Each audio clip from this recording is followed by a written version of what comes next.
SMT Nation, we are back. Nation, in today's video, I respond to questions from my last video about Verizon price increases. Customers want to know, why does Verizon keep increasing prices? Why do they raise prices so frequently? Why do they do this so much? All right, so I'm going to answer that for you guys here today. Before we get going with the content in today's video, please do like and share our videos, subscribe if it's your first time here, and turn on the bell notifications icon to never miss an upload from the SMT. All right, so price increases are a part of life. Stuff doesn't get cheaper over time. As a basic premise of consumerism, I think you just have to understand that there are parts of this that kind of explains it. Things just cost more over time. There are some inflationary periods where you may temporarily pay more for certain goods or certain services, but it always boils down to how much does something cost to produce, and how much does a business need to sell it for in order to be profitable. Remember, these are businesses that are for profit. They're not there doing stuff for free. Now, to the customer who pays for service, cell service, we're like, well, how many times can you pull the pricing lever? Why does my plan have to increase every year?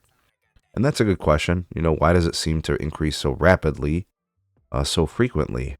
Well, specifically to Verizon, there's a couple of things happening there. Number one, Verizon doesn't grow their customer base like their competitors do.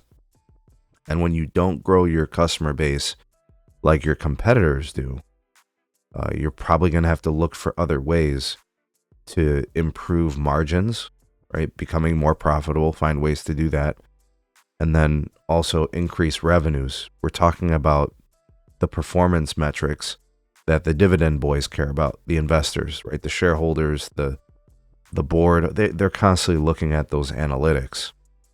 So Verizon has less accounts than they've had in the past years. So having less accounts means, it's possible you have less revenue. Now, what Verizon has done since this whole thing started is they've relied on the pricing lever. And what that's done is that's kept their revenues increasing, albeit very slowly. They have, because they're basically charging, their customer base more money for the same services. In some cases, they've changed plans, and in some cases, they've offered new things, right? The My Plan and stuff like that, which have added some customer value. But for the most part, this is what it boils down to. The cost of operations have increased at Verizon, and they'll cite that. They'll tell you the reason why the last price increase happened was because the cost of producing these services has increased over time. And that's why you see small incremental price increases. They just add up over time and they frustrate customers. So I don't see anything outrageous about Verizon, raising the cost of a line of service by $1 or $2 from time to time. It's possible you may feel like the frequency in which they're doing it is kind of annoying or excessive.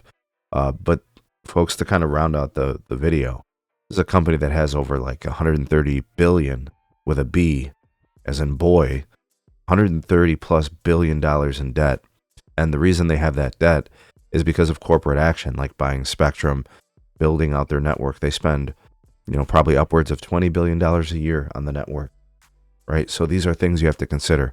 Businesses are always trying to properly run in ways that are, safe, perennial. You can't just continue to accrue debt. At some point, you got to pay these things down. And pricing levers and pricing action is very typically how they can increase revenues, without really having to give the customer more, So it's those things. It's not that Verizon hates their customers. It's not that Verizon hates people. It has nothing to do with that. They're just the cost of operations, right?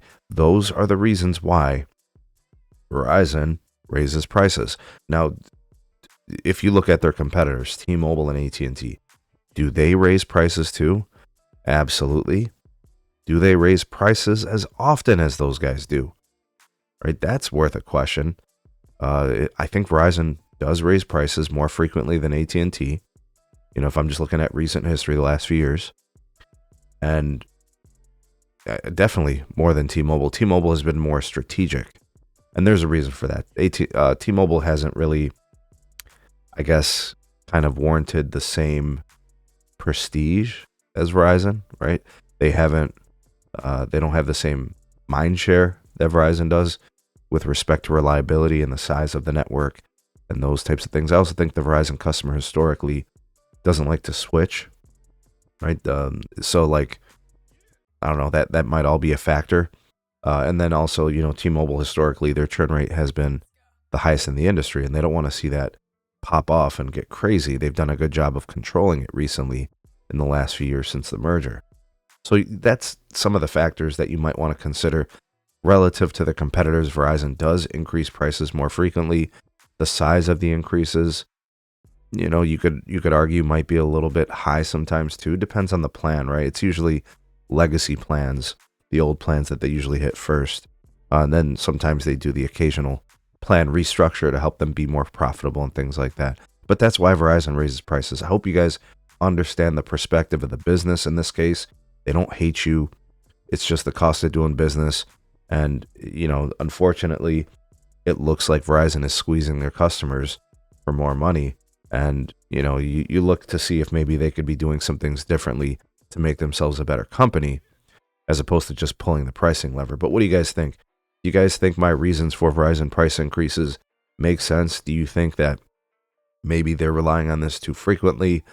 Maybe they should look at other ways to become a better run company. Let me know. I can tell you there's other things that Verizon does to improve their operational costs.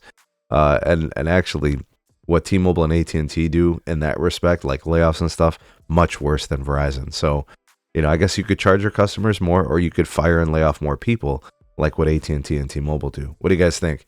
What should they do? How should they handle their business? Let me know. Interesting to read what you guys have to say on this. Like and share. We'll see you on the next video.